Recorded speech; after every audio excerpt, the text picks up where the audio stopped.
All right, hello, welcome to my alternative channel called Anti-War. Welcome to the Anti-War channel. We have a new product, 2022, a premium malt beverage with natural flavors, Sauza Agave cocktails.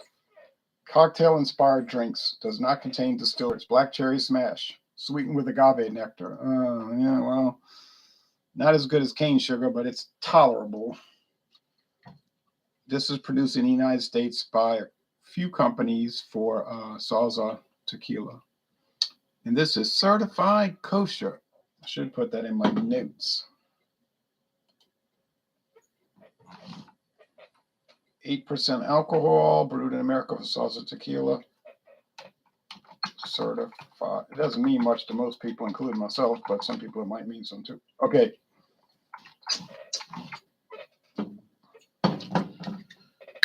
I bought the 12-pack. The only way I could get it, I never saw singles. Haven't seen singles before, during, or since. You know what I mean? So I bought the 12-pack, $17.99.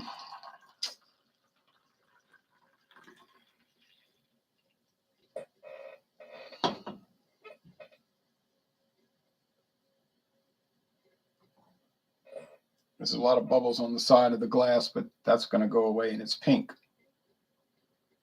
Different pink if you're looking at it in real life instead of a video. It looks more orange on video, but it's pink, just like pink, like a pink Crayola.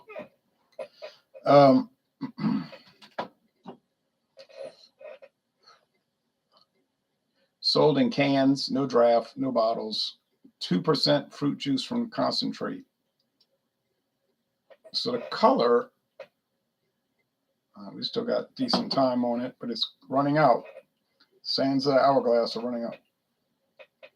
The juice is giving it the color. It's got no coloring added. What kind of juice? Well, cherry, maybe? But that's not all they're showing on the can, though. They're showing black cherries, well, really just cherries. And they're showing orange, lemons. Maybe that's oranges. I guess the cherries are giving it this color. Let's go with the aroma. Smell like fruit, black cherries, yes. My grandfather used to have black cherry trees in his backyard. They're still there, and he would grow, he would make cherry bounce with those. A strong cherry liqueur. I don't know about sweetening it with agave nectar. Is that something good? They're trying to make it taste like tequila. It kind of tastes like that. It kind of doesn't really, though. Now, to be honest, I've never had Sauza Tequila. Sauza, however it's pronounced. I never had it. Okay, so I don't know if it's good, bad, or the ugly. I would assume it's pretty good. I see it everywhere. Sauza Tequila, the silver, the gold. They make a special version also. And they also produce a higher grade line called Hornitos. That's from Sauza. So I know the company's been around since 1874. You think they've been around that long being bad, making horrible products? I don't think so. My friend David said, that stuff's no good. But he'll tell you, then he'll turn around and tell you he doesn't drink tequila. I said, well, how do you know? But they got people that claim Jose Cuervo's no good. Oh, that's the worst. It's horrible. Oh, it's horrible. I tried Jose Cuervo Silver. Tastes good to me. Now you might say, you don't have any good taste. Okay, fine. Well, I'm enjoying it, so that's what counts. Number one selling tequila in the world, and it's terrible. Sure. Sauza's not number one. It's in the top 10. That's for sure. That is for sure. Now, flavor malt beverages. Did they really need to make a flavor malt beverage?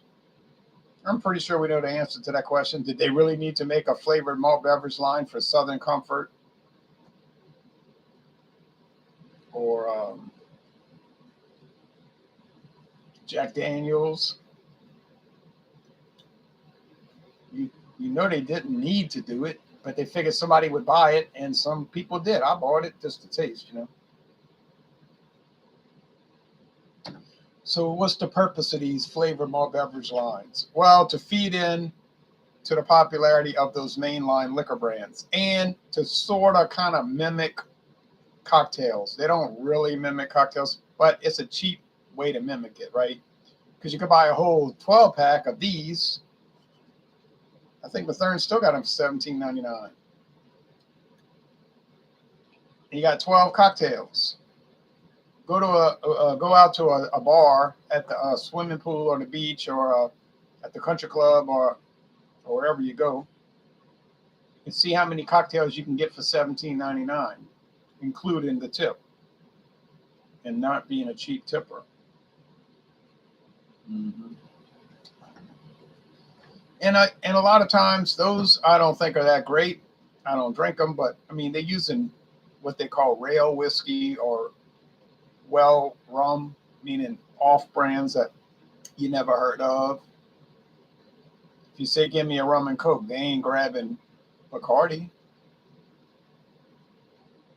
They're grabbing Clubhouse or Bankers Club or Grand Legacy or Caliber rum. I'm not saying those are bad, but they're obviously not at the level of Bacardi because consequently, if they were, they'd be the same price.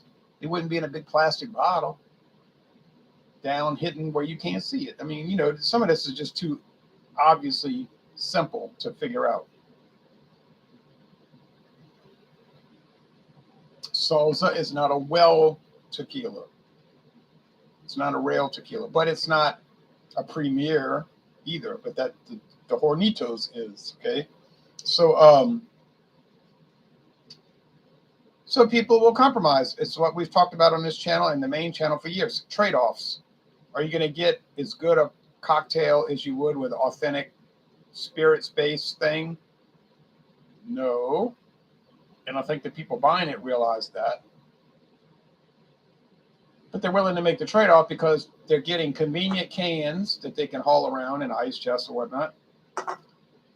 And it's only $17.99 for 12 full drinks. As opposed to, you know what, it's going to be for... Would you even get two? You know, so I guess you get two. Now, I don't think the average cocktail drinker is that picky either. As I saw all these people last year, at the very end of last year, from the University of Mississippi, you know, from Oxford area, northern Mississippi. They were down here going to the Sugar Bowl. University of Mississippi Rebels play in I can't remember who they were playing in the Sugar Bowl. Big game every year in New Orleans, college football game. Tickets cost a fortune. The hotel rooms are exorbitantly jacked up. Yeah, same old thing. Every city does that.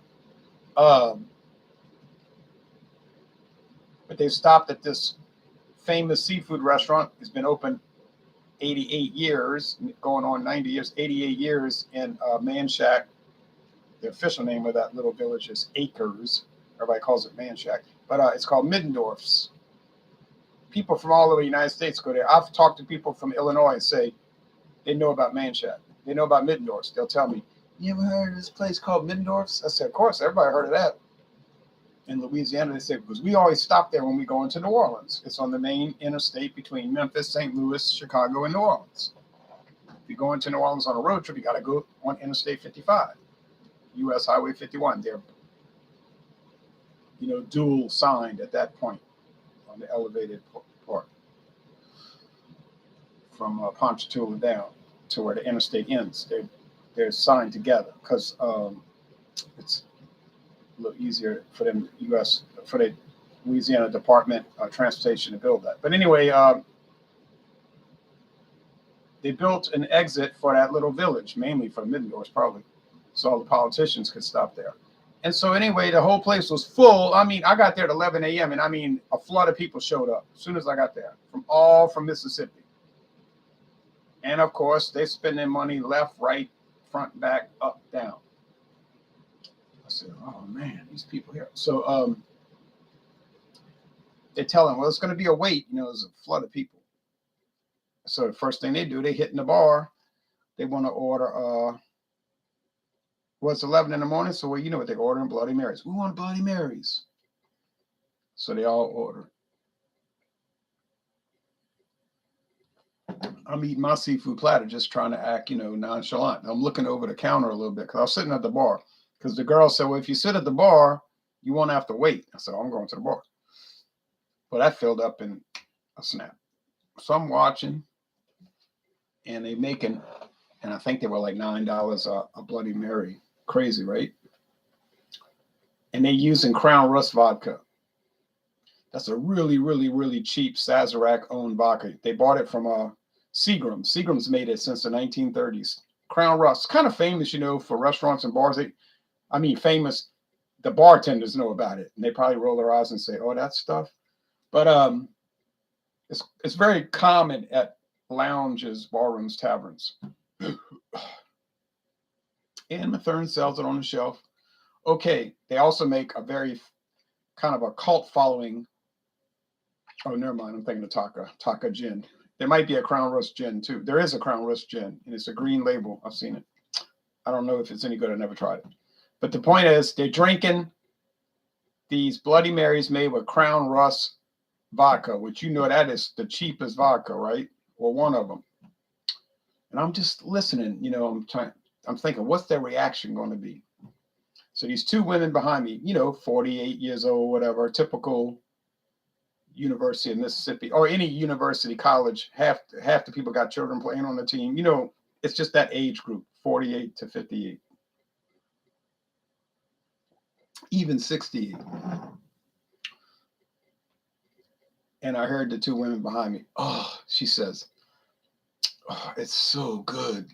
That's what she says. "Oh, it's so good." And I'm thinking, that just basically bolsters everything I've ever said on my channel.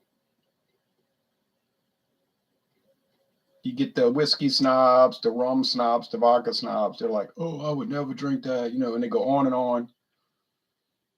And my point was, yeah, but most people don't care about all that, They out on a road trip and they just ordering it. Yeah, they're getting ripped off. Nobody wants to pay $9. Who? There's no sense to that. You're gonna pay $9 for a Bloody Mary made with the cheapest vodka that the restaurant could get, and they probably got the bottles cheaper than we can buy retail. They probably got them for $3.99 a bottle, and I could see. Well, there might have been liter bottles. Maybe they paid $5.99, $4.99.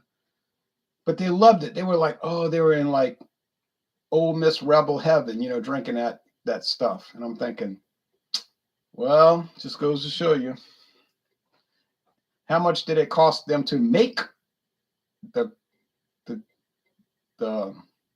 Bloody Marys? Probably 85 cents. And they charge him what? At least $8.50. So I got a kick out of that. I was thinking, yep. And if they go to the Superdome, which is where they were going, the Mercedes-Benz Superdome, they're going to be buying Bloody Marys over there and every other kind of cocktail, old fashions and everything. And you know how much that's going to cost. It ain't going to be no $9. It's going to be some insulting price. And the beer is $9, $10 a can. They're going to pay $9 for a pint can of Land Shark Lager or something like that. $9 for a pint of Budweiser. It's insanity, So they had a great time. So the people were drinking these things and they were having a great time. See? So that's the whole point of that. So if you're going to the pool at the apartment complex and you got friends coming over and you buy a 12-pack of this for $17.99, you haven't lost anything. You're not going to gain the world. It's not like, oh, that's so great. I can't believe it. You're not even going to care about that. They're just going to sip on them, talk about, oh, did you hear about J-Lo? I don't know what she sees in him, but it ain't going to last. They're just talking about frivolous things, whatever. And they're drinking a frivolous drink. It's a matter of perspective and context, which seems to be that a lot of these snobbier craft beer, craft wine, craft liquor video people miss. They don't I've noticed that since 2009 when I started watching these things. 2010, actually, I started watching 2010. I didn't know these things exist. I never knew people did video reviews. But right off the bat, I noticed that they seem to not understand context.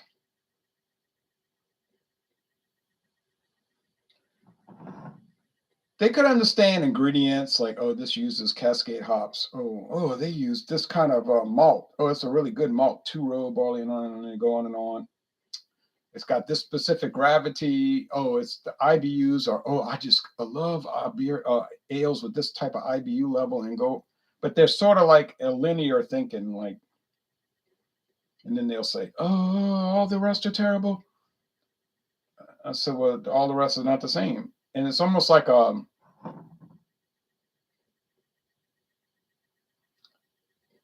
like you hate to say like someone who's autistic, like they can only like they just look at the air conditioner fan spin, and they'll sit out there in the yard all day watching the air conditioner's fan spin. Oh, it's spinning, and they'll clap. Oh, yeah, it's spinning. You say, well, that's terrible affliction, but it's almost like they're afflicted with that kind of linear thinking. That they can't understand a contextual placement of a product. You know what I'm saying? David Simmons, hello, Ronald. I found Cayman Jack Margarita available in 24-ounce cans. I've seen those. 23.5-ounce, yes. I hope the other flavors will also be available too. I've 23.5-ounce can. They're all made in Arizona now. They open their new brewery, so they don't contract anymore. They don't have to. Yes.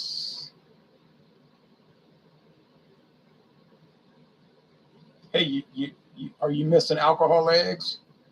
You unfriended me on Facebook, and then you quit Alcohol Eggs and Rock and Roll Club. It seemed like you might be missing that. We had a lot of good time. We had a lot of good posts on those groups lately. A lot of really good stuff people putting out there, including me. But, a lot of other people putting good stuff. Just saying, no point to quitting, really, when you think about it. I think you'll agree with that. I know you'll agree with that. Deep down, at least. Deep down, right? I think I've seen the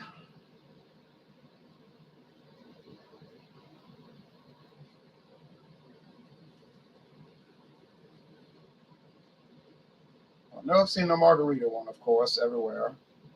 I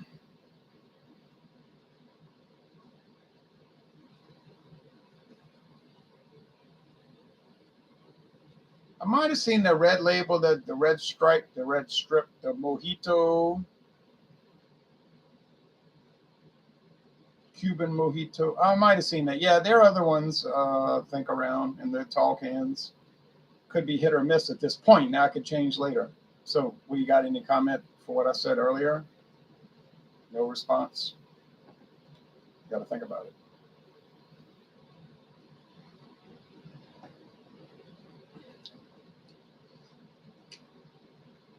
Kind of has.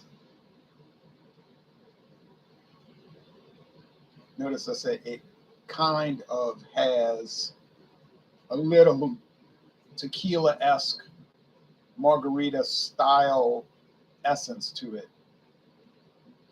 but it's minimal. Really, the main perception you get with it, not really the main experience you get with it. You could say perception, but it's the flavored malt beverage, which is what it is.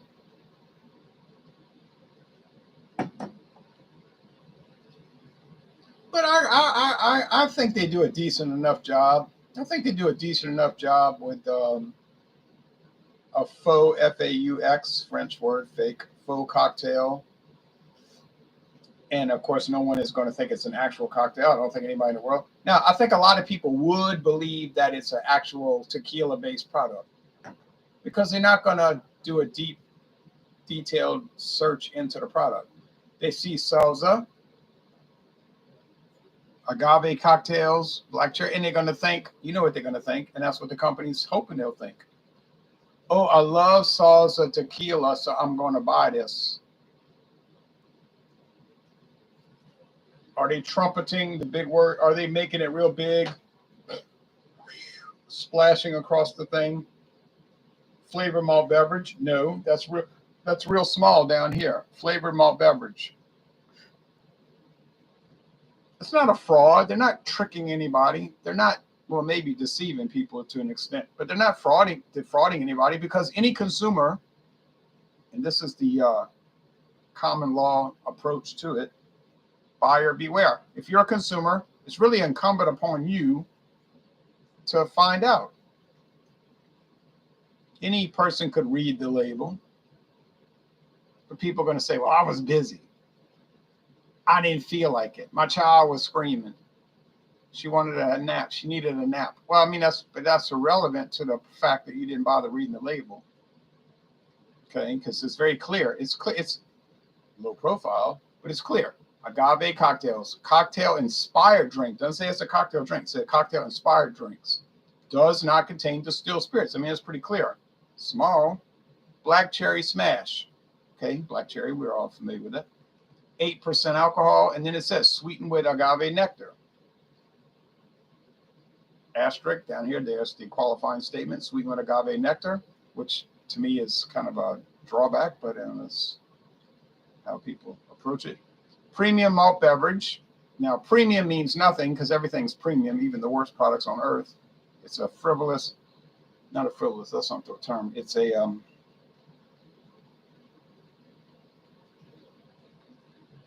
meaningless marketing term. That's what the court system would say. The judge would say, well, that's just a marketing term. Premium. It doesn't mean anything. It's like saying craft beer.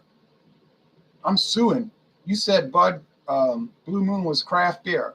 Well, it is craft beer. It's crafted. It's made. What does that mean? Oh, it means, it depends on what you think it means. Malt beverage. Now, that's a legal term, a malt beverage. A beverage made with malt, barley malt, and corn or rice or other product, and it must include hops, by the way, with natural flavors. Natural, meaning it has to come from nature. It didn't say natural black cherry flavor. It said natural flavor. So could the natural flavor actually come from something that tastes like black cherry, but it's not necessarily cherries? Yes, it could be. Probably isn't. Probably just some commodity purchased black cherry. I'm thinking dehydrated powder. You know, it's like some big Mylar bag, and it says Evergreen Rapids. I'm just making up a name. Evergreen Rapids black cherry natural black cherry flavor from Shablitville, Michigan. Dehydrated, and it's like, say on the back, add this much water per 1 cup amount, you know what I'm saying? And then it gets rehydrated and then it's like black cherry flavor.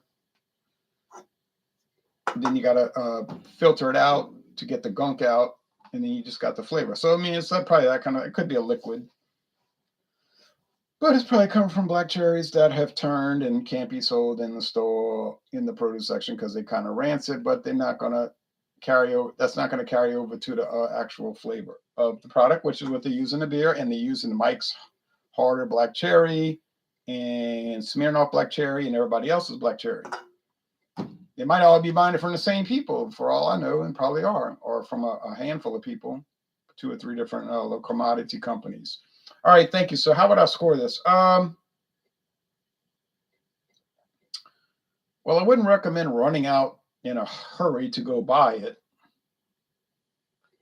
No, I wouldn't do that. But if you run across this 12-pack, yeah, I mean, $17.99, I guess it's worth buying. I don't regret buying it. I'm not in love with it, but I don't regret it. It would be preferable to buy a 23.5 for whatever reason. They're 23.5 ounces, probably because they shorten you at half an ounce and it saves money for them. If you saw the tall 23.5 or a 16 ounce, yeah, I mean, I'd buy singles, obviously. I would have bought singles before I did this, but I never saw them. But yeah, I mean, it's not much of a loss. No, I'll score it a